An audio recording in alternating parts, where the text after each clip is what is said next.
Si vous souhaitez être à la une du meilleur de l'actualité camerounaise, alors vous êtes au bon endroit. L'information de qualité vous est proposée sur votre nouvelle chaîne YouTube, Média d'Afrique TV. Eh bien, mesdames et messieurs, une fois de plus bienvenue pour cette nouvelle analyse vidéo. Pour vous qui êtes nouveaux, retenez que nous sommes une équipe d'experts analystes, spécialisés dans les affaires politiques, dont l'objectif majeur est de vous informer en continu des faits et gestes, politiques, économiques et sportifs qui fait rage au quotidien. Bien sûr, il suffit de vous abonner et d'activer la petite cloche pour rester toujours à l'écoute de la une. À noter aussi que vos commentaires sont toujours les bienvenus. Salut à toutes et à tous, et bienvenue sur Média d'Afrique TV.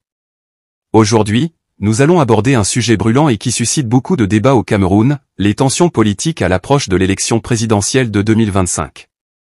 À un an du scrutin, les inquiétudes montent quant à la transparence et l'équité du processus électoral. Restez avec nous pour une analyse complète de la situation. Depuis quelques mois, les tensions politiques s'intensifient au Cameroun. L'opposition et la société civile expriment de sérieuses inquiétudes sur des manœuvres potentielles visant à restreindre la participation au scrutin présidentiel de 2025. Lors de l'émission Canal Presse, Désiré Sikati, membre du Mouvement pour la Renaissance du Cameroun, MRC, a déclaré, je cite, « Il y a des caciques du régime qui sont en train d'anticiper des manœuvres d'exclusion arbitraire pour gagner sur tapis vert ou aller à l'élection avec des candidats que eux-mêmes auraient fabriqués. » Cette déclaration fait écho à un article publié par Jeune Afrique en juin 2024, qui révélait des discussions en coulisses au sein du pouvoir.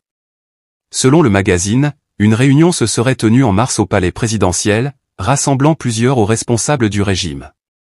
D'après Jeune Afrique, ces discussions auraient porté sur d'éventuelles modifications du code électoral, incluant de nouvelles conditions pour les candidatures à la présidentielle.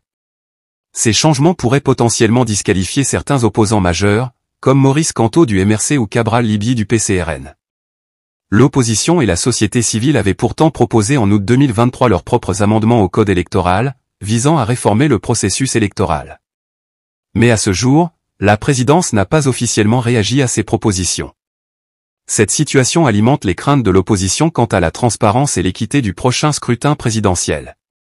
Les prochains mois seront cruciaux pour observer l'évolution du cadre électoral camerounais et son impact sur le paysage politique du pays. Nous devons rester vigilants. Le Cameroun ne peut pas se permettre une élection truquée. Le peuple mérite une élection libre et transparente. Passons maintenant en revue les propositions de réforme électorale soumises par l'opposition en août 2023. Parmi les principales mesures suggérées, on trouve l'introduction d'une commission électorale indépendante pour superviser l'organisation des élections. La révision des listes électorales pour garantir leur fiabilité et leur exhaustivité. L'instauration d'un financement public des campagnes électorales pour assurer une compétition équitable entre les candidats. L'amélioration de la transparence des résultats ** avec la publication des résultats bureau de vote par bureau de vote. Ces propositions visent à renforcer la crédibilité du processus électoral et à prévenir les fraudes. Quels sont les scénarios possibles pour les prochains mois? Voici quelques pistes. 1. Adoption des réformes proposées par l'opposition. Si le gouvernement accepte d'intégrer certaines des propositions de l'opposition, cela pourrait apaiser les tensions et renforcer la légitimité du processus électoral.